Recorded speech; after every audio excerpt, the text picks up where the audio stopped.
नमस्कार बच्चों आज हम प्रोबेबिलिटी की 13.3 एक्सरसाइज जो है उसके जो कंसेप्ट है उसमें theorem of total probability and Bayes theorem उसको पहले हम लेके चलेंगे। और ये 13.3 आपकी प्रोबेबिलिटी लास्ट एक्सरसाइज है। तो ये थ्योरम ऑफ टोटल प्रोबेबिलिटी का फार्मूला बना कैसे, पहले हम उसको समझेंगे और उसको हम बिल्कुल किताबी मेथड से ना लेके एक उदाहरण के द्वारा समझने का प्रयास करेंगे कि भाई कैसे वो थ्योरम टोटल प्रोबेबिलिटी कैसे आती है और उसी से फिर हम बेस थ्योरम का रिजल्ट निकालेंगे। तो मान लो आपके पास दो बैग हैं, मान लो आपके पास दो बैग हैं।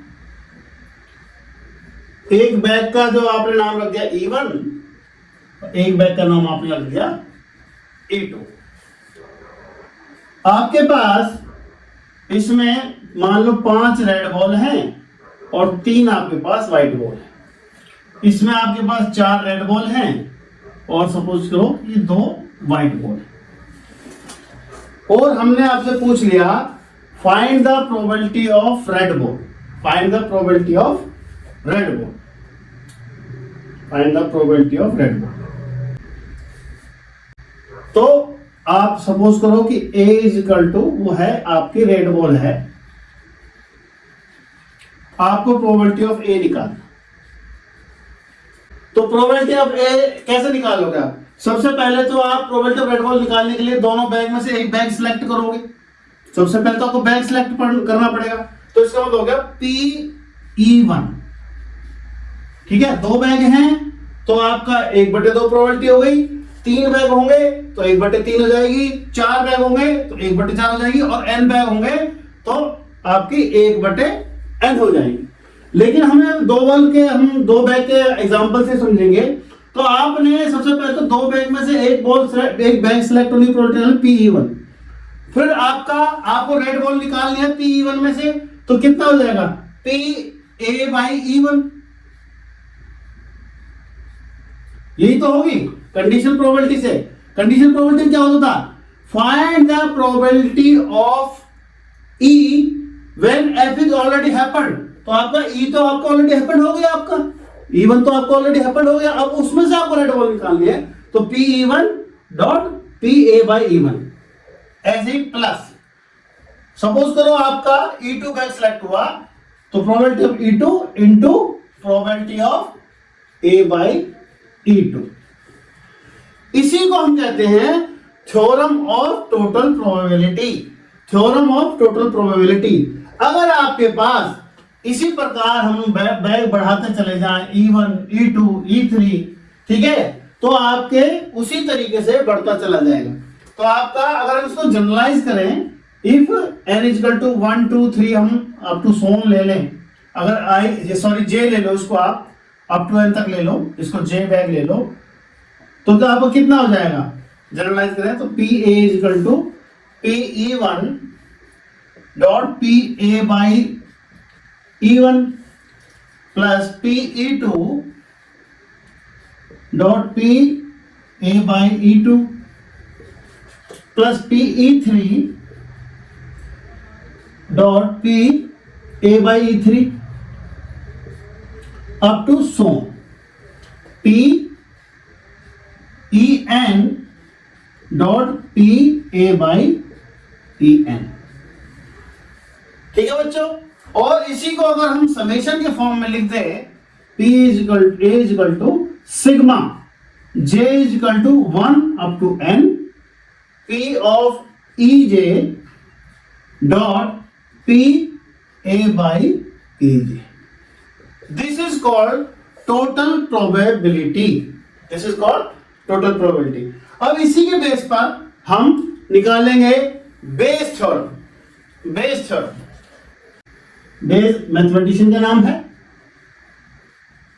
तो बेस थ्योरम आपकी ये कहती है, इसी से हम रिलेट करते हैं, if the ball is red, जो आपने बॉल सिलेक्ट करी है, if the ball is red, यानी कि रेड जो है गिवन है, if the ball is red then find the probability that it is selected from bag first और बैग सेकंड और बैग थर्ड। वो किसी की भी आपसे पूछ सकता है। तो सपोज करो उसने पूछा find the probability of bag 1 when ball is already red, when red ball is selected. तो इसका मतलब क्या है कि आपको हमने ए तो दे दिया और आपको E1 निकालना है।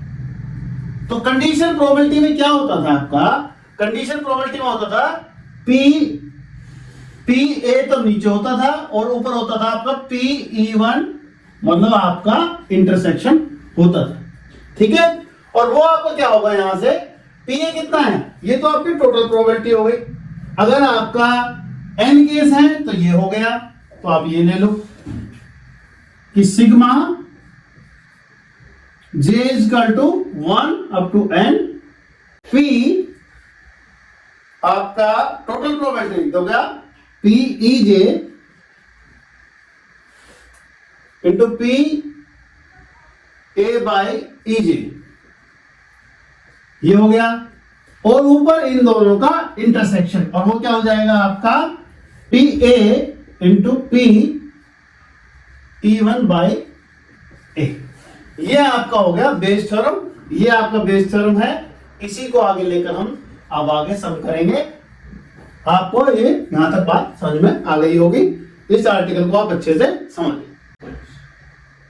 बच्चों, एक बच्चे ने क्वेश्चन पूछा है कि ये कैसे आ गया, तो मैं इसको और आपको थोड़ा सा फर्दर एक्सप्लेनेशन कर देता हूं इसका। यहां देखिए आप, यहां से आपका PE1 इंटरसेक्शन A कितना होगा, वो होगा PA into PE1 by A।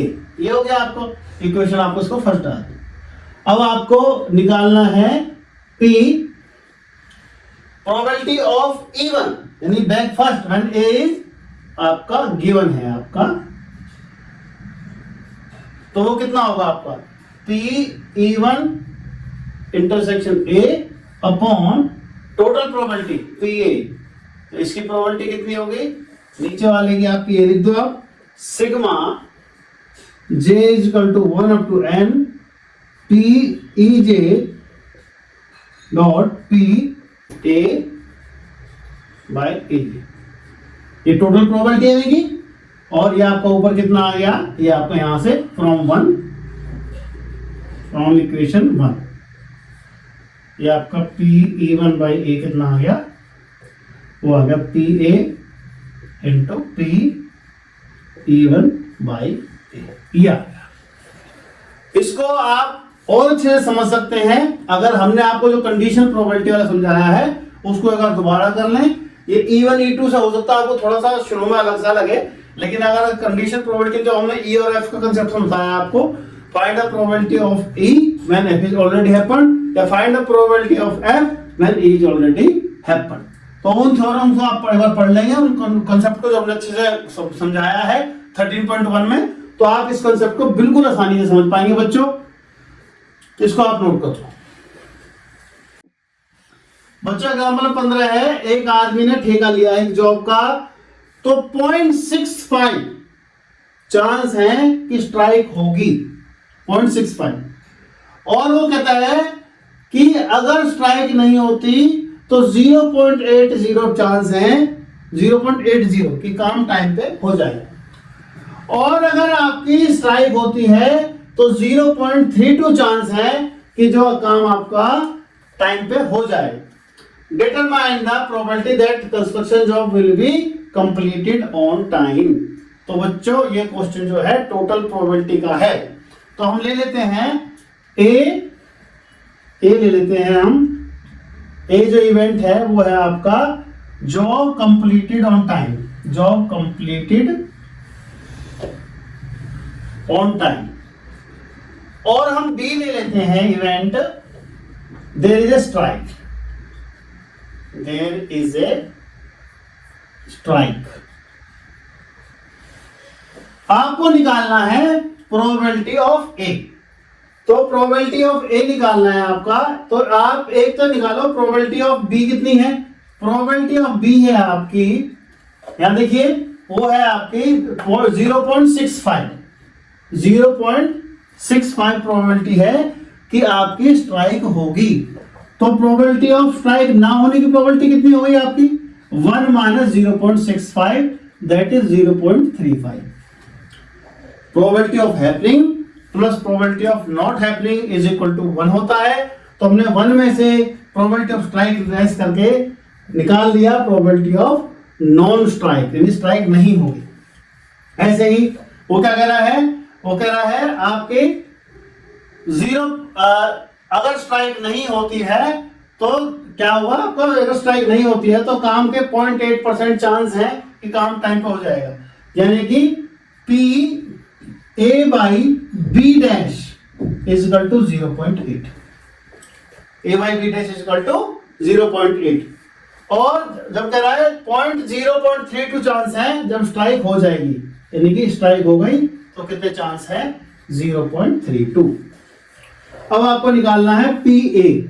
तो पी ए कितना होगा, लिखिए जब आपकी स्ट्राइक होती है, जब आपकी स्ट्राइक नहीं होती, दोनों हम केस लेके चलेंगे।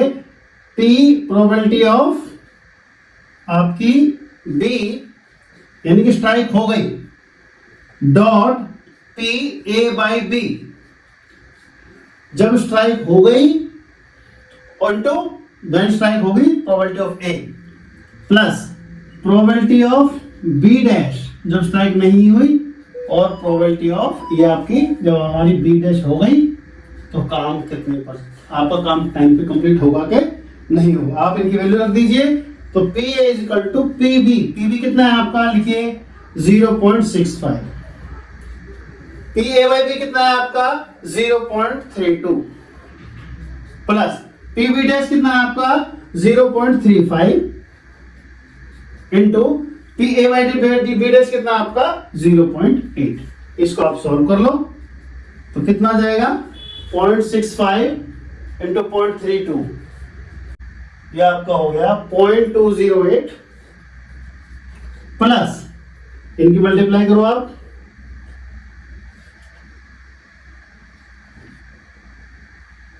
.280, इनको आप जोड़ दो 0.488। ये आपके चांस है जब आपका काम टाइम पे कंप्लीट हो जाएगा। बच्चों 16वां एग्जांपल है हमारा बेस थ्योरम का है, इसको लेते हैं हम। 2 बैग है आपके पास, पहले बैग में 3 लाल और 4 ब्लैक बॉल हैं, दूसरे बैग में 5 लाल और 6 ब्लैक बॉल हैं। इस तरह क्वेश्चन है, 1 ball is drawn at random, आपने एक बॉल निकाली है, वन ऑफ द बैग्स, इन दोनों बैग में आप एक बॉल निकाली है और ये लाल निकली है। आपको बताना है find the probability that it was drawn from bag second. पहले बैग को E1 लेते हैं, दूसरे बैग को E2 लेते हैं, और रेड बॉल को हम A ले लेते हैं, A1 लेते हैं। तो P A बाई E1, इसका मीनिंग है probability of red ball from bag first, probability of red ball from bag first, red ball from first bag, ये कितनी होगी आपकी, ये हो जाएगी आपकी 3/7। ऐसी probability of A by E2, probability of red ball from second bag, वो कितनी है आपकी, वो आपकी 5/11। आपको निकालना है कि ball is found to be red, ball तो आपकी रेड है, that it is from bag second, तो आपको निकालना है E2 बाई A, यानी कि A तो इस बार गिवन है।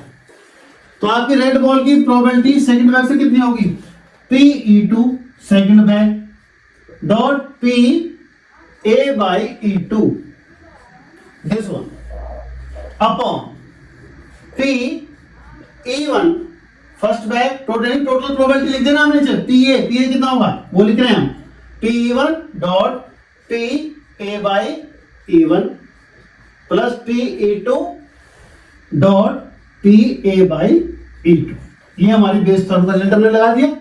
कितना आएगा, P2 कितना 1/2, A बाई 2 कितना आपका 5/11 upon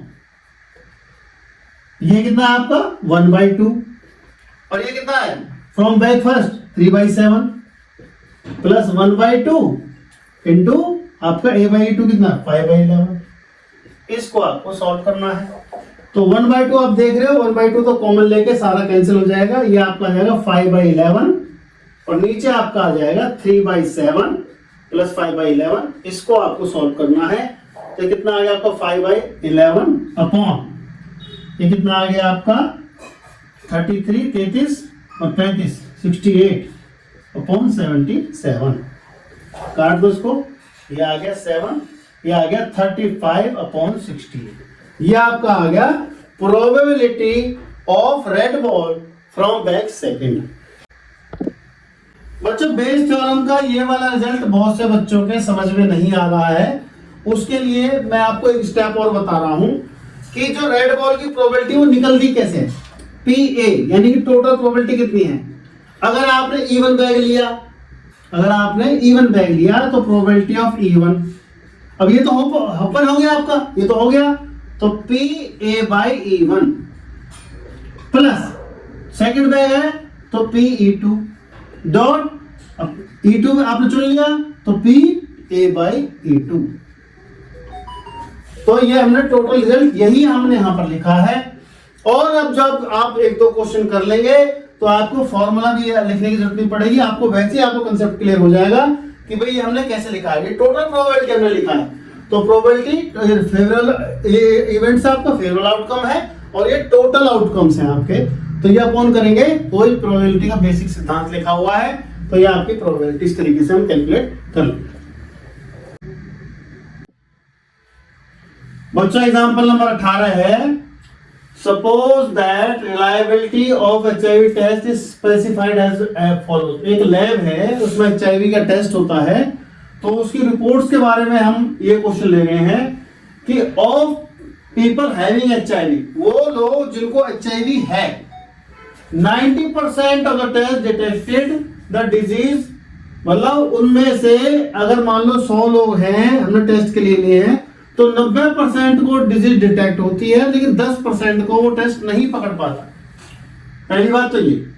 of people free of HIV, जिन लोगों को HIV नहीं है उनमें से जो 99% है, यानी कि 100 में से 99, वो तो आपके नेगेटिव आ जाते हैं, यानी कि सही टेस्ट होता है। लेकिन जो 1% है, यानी कि एक है जो उनमें से, वो जो है HIV पॉजिटिव, उसको टेस्ट दिखा देता है, यानी कि गलत रिपोर्ट दिखाता है। कहने का मतलब ये, from a large population of which only having 0.1% have HIV, पूरे large population में से सिर्फ 0.1% को HIV है, उनमें से 1% is selected at random। उस population में से हमने एक आदमी लिया है randomly, उसका टेस्ट लिया, and the pathologist reports him और her, उसकी जो रिपोर्ट दिखाता है पैथोलॉजिस्ट वो HIV पॉजिटिव दिखाता है। तो what is the probability that person actually has having HIV, इसकी क्या प्रोबेबिलिटी है, क्या संभावना है कि उस आदमी को HIV पॉजिटिव है। तो बच्चों इसका सॉल्यूशन देखते हैं। Let E denote the event that person selected is actually having HIV, कि जो पर्सन हमने सिलेक्ट किया उसको वास्तव में HIV है। और A वो इवेंट लेते हैं कि पर्सन को HIV डिटेक्ट हुआ है। हमें ध्यान करना है कि A जो है वो इवेंट है जब पर्सन को बता दिया कि तेरे को HIV है, चाहे उसे है चाहे नहीं है, रिपोर्ट करे कि है। और E वो इवेंट है कि जब उसको पता चले कि नहीं वाकई में है, तो हमें निकालना है PE/A, that means probability of actually HIV given that he selected as HIV, ये हमें निकालना है। तो हमें फाइंड आउट करना PE/A। तो हमारे पास PE कितना है, यानी कि HIV कितने लोगों है, सिर्फ 0.1% लोगों को, तो PE कितना हुआ हमारा 0.1%, 1/1000। इसका मतलब कितने लोगों को नहीं है, तो उसकी प्रोबेबिलिटी कितनी होगी, 1 में से 1/1000 हमने लेस कर दिया, माइनस कर दिया, 999/1000। इन लोगों को HIV नहीं है। अब आ जाओ बेस थ्योरम का क्वेश्चन है बच्चों। PA/E का मीनिंग क्या है। PA/E है कि गिवन हमें E दे रखा है, ए हमें निकालना है, तो क्या probability, person test as HIV positive given that he is actually HIV।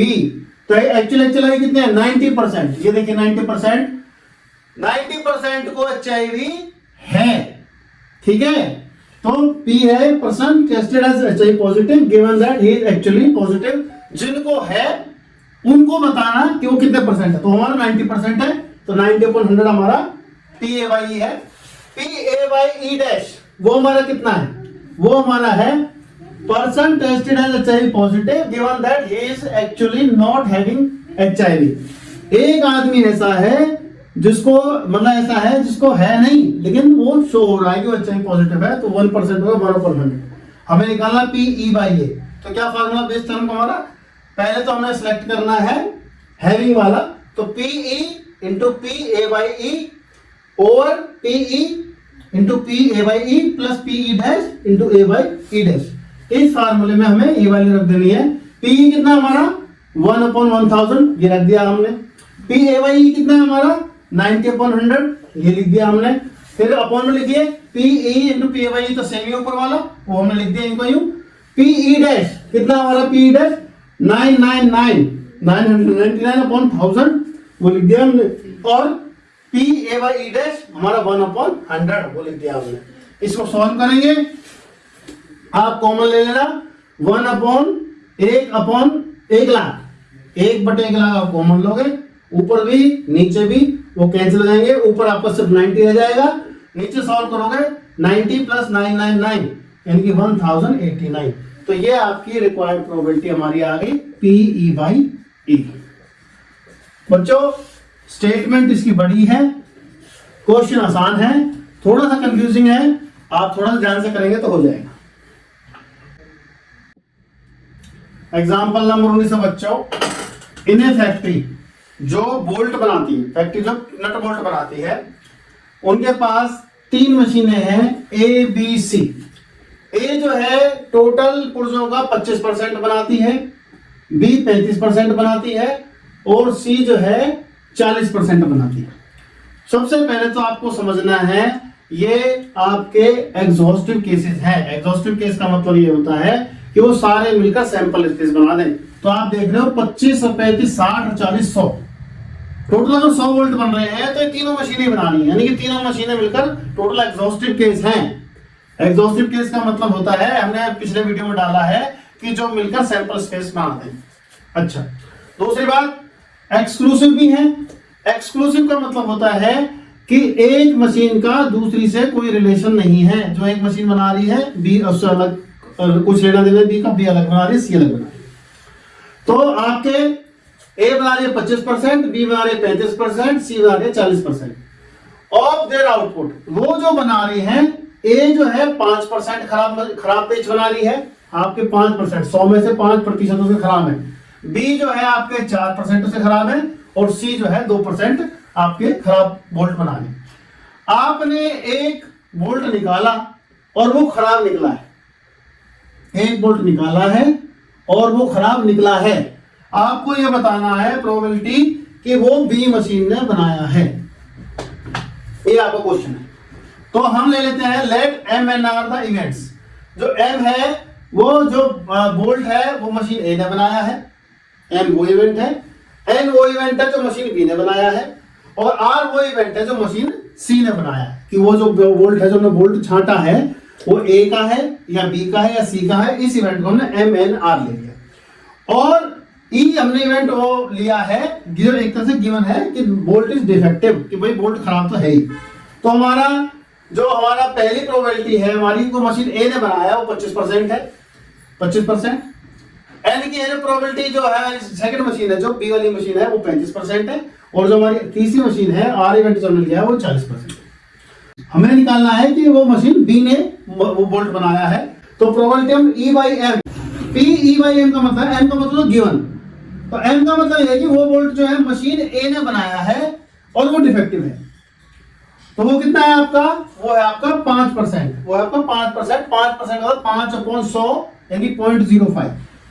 PE/N है वो जो बोल्ट है वो मशीन सेकंड ने बनाया यानी कि बी ने बनाया है, एन वो इवेंट है जो मशीन ने बी वाली ने बनाया है और वो डिफेक्टिव है, वो कितना है 4% यानी कि 0.04। ऐसे ही PE/R वो जो बोल्ट है सी मशीन ने बनाया है और वो कितना 0.02। और हमें प्रोबेबिलिटी निकालनी है PN/E। N/E का मतलब क्या है, ये E गिवन है, गिवन। इसका मतलब क्या है बेस टर्म के अकॉर्डिंग गिवन का मतलब क्या है, वो जो पीस है वो डिफेक्टिव है और हमें निकालना है कि वो आपका सेकंड मशीन यानी कि बी मशीन ने बनाया है। तो P N by E is equal to, formula apply किया हमने, ये सेकंड मशीन की probability P N dot P defective B, P C कितने में थे, बी में थे, ये बी मशीन गिवन है और ई जो है डिफेक्टिव है, तो P N into dot P E by N upon P M यानी कि ए वाली मशीन की probability P M into P E by M plus P N into P E by M plus P R into P E by R. अब इन सबके हम value रख देंगे और हमारा देखते हैं क्या आंसर आता है। तो पी एन हमारा कितना है, पहले हम वो देखते हैं।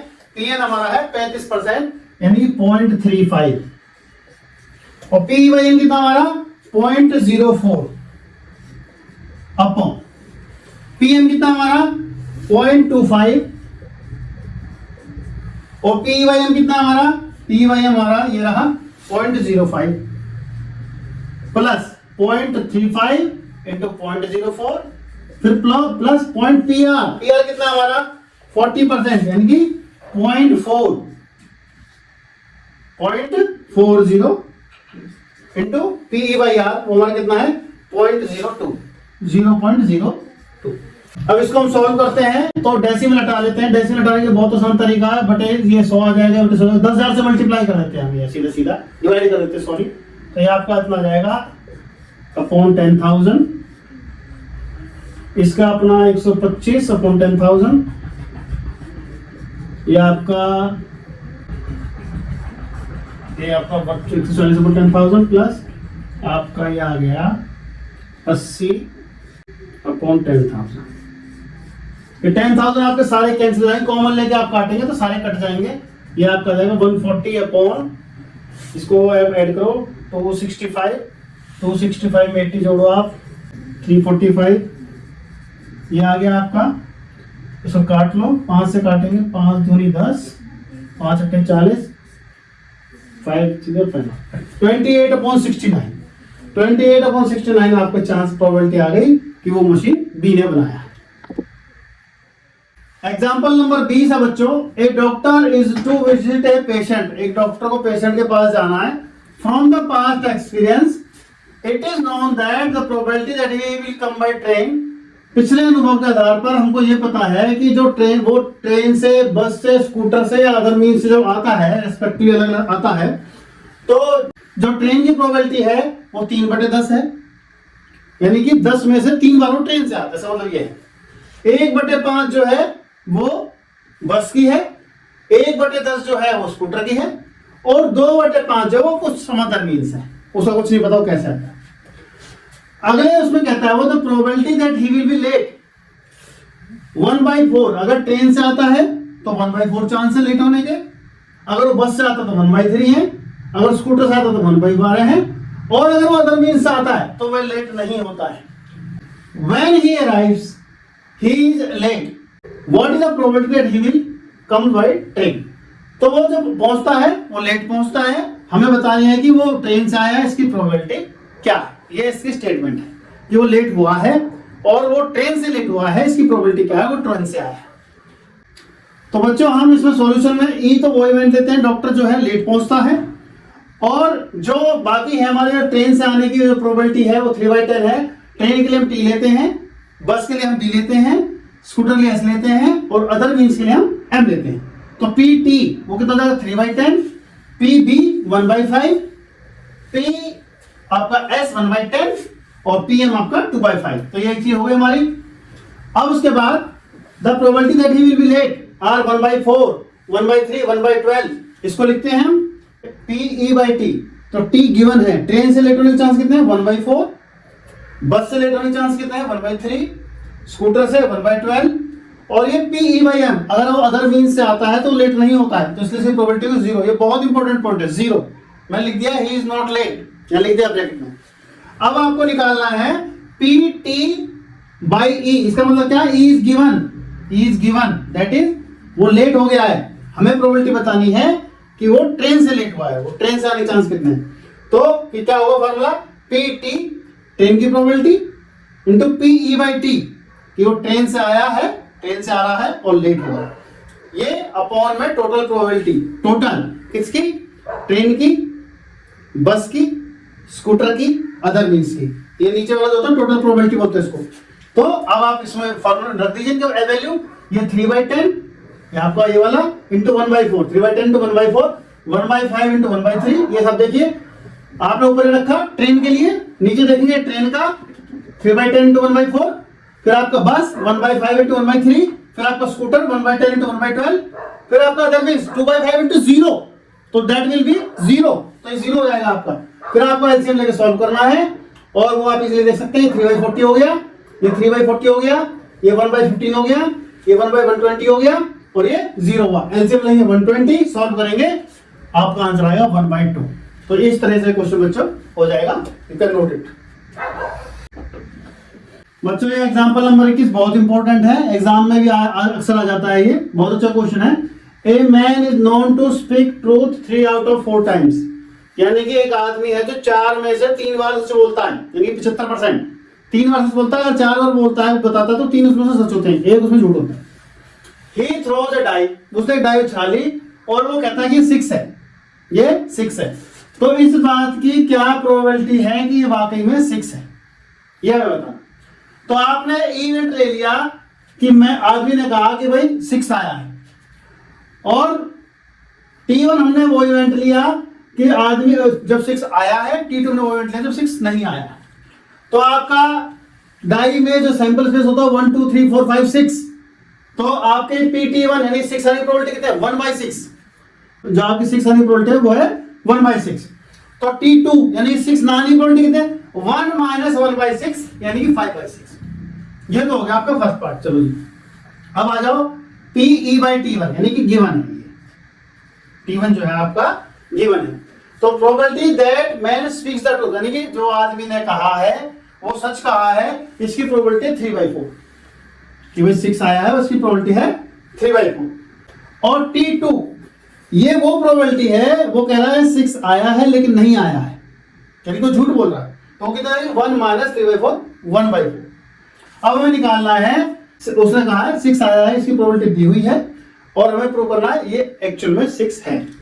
तो वही हमने निकाला बेस थ्योरम से, बेस थ्योरम का PS1 into PE/S1 upon total probability, total probability. तो PS1 के लिए कितने हमारी 1/6, 1/6 इंटू 3/4, ये तो आपकी होगी सच बोलने की प्रोबेबिलिटी। 1/6 6 आया है, 3/4 उसकी प्रोबेबिलिटी होगी सच बोलने की, अपॉन 1/6 इंटू 3/4 प्लस 5/6 यानी कि 6 ना आने की प्रोबेबिलिटी इंटू उसके झूठ बोलने की प्रोबेबिलिटी।